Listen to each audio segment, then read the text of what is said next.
Hello food lovers, welcome to our channel. నేను మీ రాణి Eramsetti. Friends, ఈరోజు recipe వచ్చేసి గారెలు రెసిపీ అండి. గారెలు అంటే మినపప్పుని నానబెట్టి కడిగి రుబ్బి గ్రైండర్ క్లీన్ చేసి చాలా శ్రమని అనిపిస్తుంది కదా. అంత శ్రమ లేకుండా ఇన్స్టెంట్గా తక్కువ ఇంగ్రీడియంట్స్తోనే సింపుల్గా ఈ గారెలు ప్రిపేర్ చేసి ఫ్యామిలీకి సర్వ్ చేయొచ్చండి. పొటాటో గారెలు చాలా టేస్టీగా ఉంటాయి. చిన్నపిల్లలకి పెద్దవాళ్ళకి కూడా అందరికీ నచ్చుతాయి. ఆ ప్రాసెస్ అంతా చూద్దాం. వీడియోని ఫస్ట్ నుంచి లాస్ట్ వరకు స్కిప్ చేయకుండా చూడండి. అలాగే ఛానల్ని ఫస్ట్ టైం వాచ్ చేస్తున్నవారు సబ్స్క్రైబ్ చేసుకుని పక్కనే ఉన్న బెల్ బటన్ క్లిక్ చేయండి. ఇక ప్రాసెస్లోకి వెళ్ళిపోదాం. ముందుగా 1 కప్పు ఉప్మా రవ్వ తీసుకోండి. సూజీ రవ్వ అంటాం కదా, అదే కప్పుతో 1/2 కప్పు అటుకులు తీసుకోండి. అలాగే అదే కప్పుతో 1/2 కప్పు పెరుగు తీసుకోండి. చిక్కటి పెరుగు, పుల్లటిదైనా పర్లేదు, ఫ్రెష్ పెరుగైనా పర్లేదు. ఇప్పుడు బొంబాయి రవ్వని, సన్నటి రవ్వ అయినా పెద్ద రవ్వ అయినా కూడా, అటుకులు కూడా కొంచెం మందంగా ఉన్నవైనా సన్నగా పల్చగా ఉన్నవైనా కూడా తీసుకోవచ్చు. మిక్సీ జార్ తీసుకుని దానిలోకి సూజీ రవ్వని వేసేసుకోండి. అలాగే అటుకుల్ని శుభ్రంగా క్లీన్ చేసుకుని డస్ట్ అనేది ఏమీ లేకుండా తీసుకుని వాటిని కూడా మిక్సీ జార్లో వేసేసుకోండి. ఇవి రెండు కూడా మెత్తని పౌడర్లా గ్రైండ్ చేయండి. రవ్వ అటుకులో కూడా బాగా పౌడర్ లాగా నలగాలి, అంతవరకు కూడా గ్రైండ్ చేసుకోండి. ఈ విధంగా గ్రైండ్ చేసుకోండి. వీటిని ఒక మిక్సింగ్ బౌల్లోకి వేసుకోండి. ఇలా ఒక గిన్నెలోకి వేసేసుకున్నాం కదా. ఈ విధంగా నలిగిన తర్వాత వీటిని ఒక గిన్నెలో వేసుకున్నాం కదా. ఈ గిన్నెను పక్కన పెట్టుకోండి. ఇప్పుడు 2 బంగాళదుంపలను తీసుకుని దానిపైన పీలంతా కూడా ఓపెన్ చేయండి. 1 కప్పు రవ్వకి ఇలా 2 బంగాళదుంపలు అయితే సరిపోతాయి. ఇలా వాటిపైన ఉన్న పీలంతా ఓపెన్ చేసుకుని వీటిని శుభ్రంగా కడిగి తీసుకోండి. ఇప్పుడు ఇలా నేను చూపించే విధంగా ముక్కలుగా కట్ చేసుకోండి.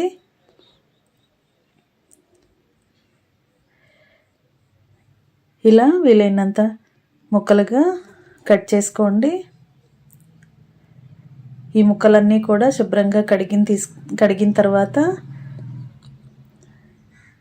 మనం ముందుగా రవ్వని అటుకుల్ని గ్రైండ్ చేసుకున్న జారు ఉంది కదా, దానిలోనే ఈ బంగాళదుంప ముక్కల్ని కూడా వేసుకుని వీటిని కూడా మెత్తగా గ్రైండ్ చేద్దాం. వాటర్ అనేవి అస్సలు యాడ్ చేయొద్దండి.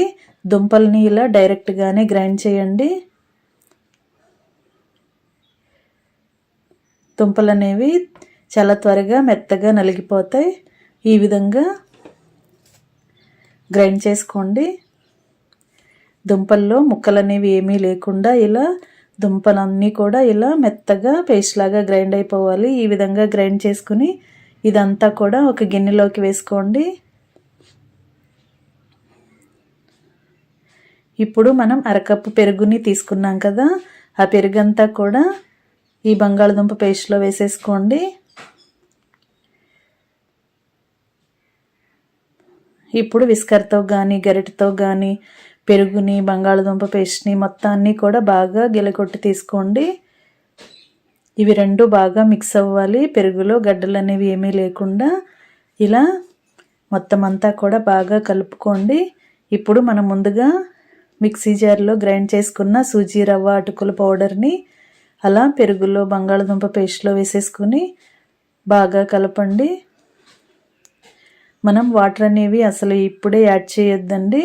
మొత్తం అంతా ఇలా కలుపుకున్న తర్వాత వీటిని ఇలా గట్టిగా చేత్తో ప్రెస్ చేసుకుంటూ ఇలా నొక్కుని మూత పెట్టుకుని ఈ గిన్నెకు మూత పెట్టి ఒక 1/2 గంట సేపు పక్కన పెడదాం. పక్కన పెట్టిన తర్వాత రవ్వ అనేది సాఫ్ట్గా నానుతుంది. వాటర్ అనేవి అస్సలు యాడ్ చేయలేదండి నేను. మీరు కూడా వాటర్ అనేవి ఏమీ యాడ్ చేయకుండా ముందుగా ఇలా మొత్తం అంతా గ్రైండ్ చేయండి. తర్వాత ఒక 10 నిమిషాలు నానిన తర్వాత దీంట్లోకి టేస్ట్కి సరిపడా సాల్ట్ వేసుకుని సన్నగా తరిగిన ఉల్లిపాయ ముక్కలు 1 కప్పు వేసుకోండి. సన్నగా తరిగిన అల్లం ముక్కలు కూడా ఒక 2 టేబుల్ స్పూన్లు వేసుకోండి. అలాగే 1 టేబుల్ స్పూన్ జీలకర్ర కూడా వేసుకోండి. ఇప్పుడు సన్నగా తరిగిన పచ్చిమిర్చి ముక్కలు కూడా వేసుకుందాం. సన్నగా కట్ చేసి పెట్టుకున్న కొత్తిమీరని, కరివేపాకుల్ని కూడా కడిగి తీసుకుని వేసుకోండి.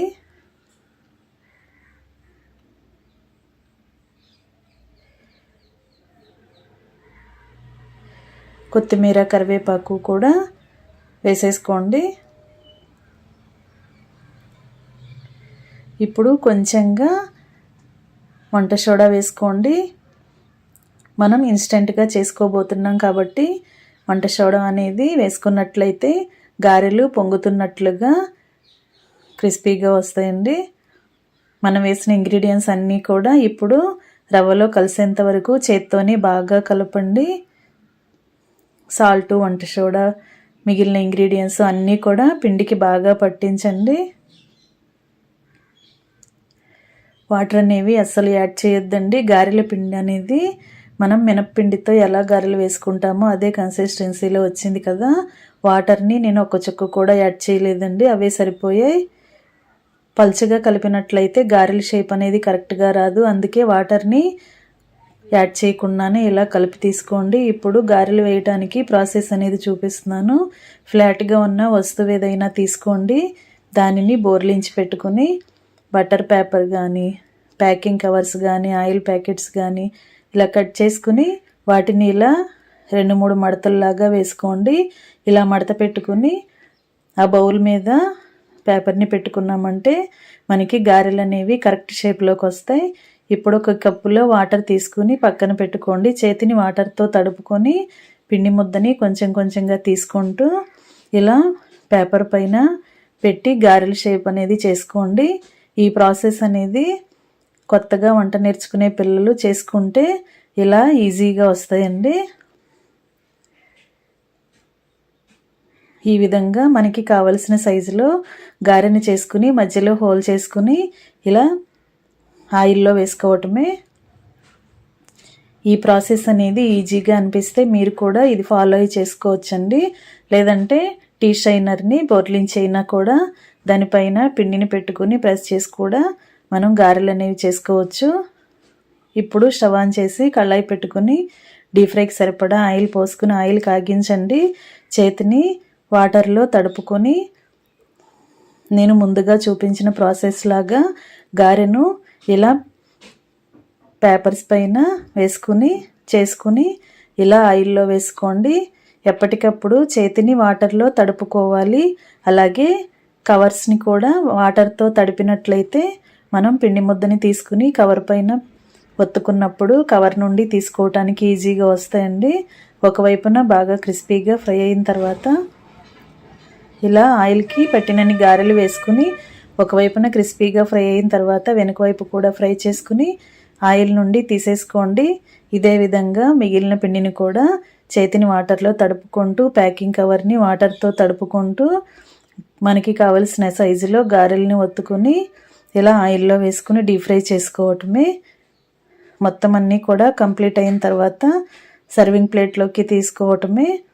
చాలా క్రిస్పీగా టేస్టీగా ఉండే గారెలు రెడీ అయిపోయాయండి.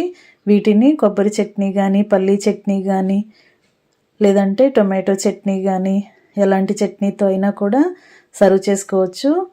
ఇన్స్టెంట్గా చేసుకునే బ్రేక్ఫాస్ట్ రెసిపీ రెడీ అయిపోయింది. వీడియో నచ్చినట్లయితే లైక్ చేయండి. మీ ఫ్రెండ్స్కి, ఫ్యామిలీ మెంబర్స్కి రెసిపీ షేర్ చేయండి.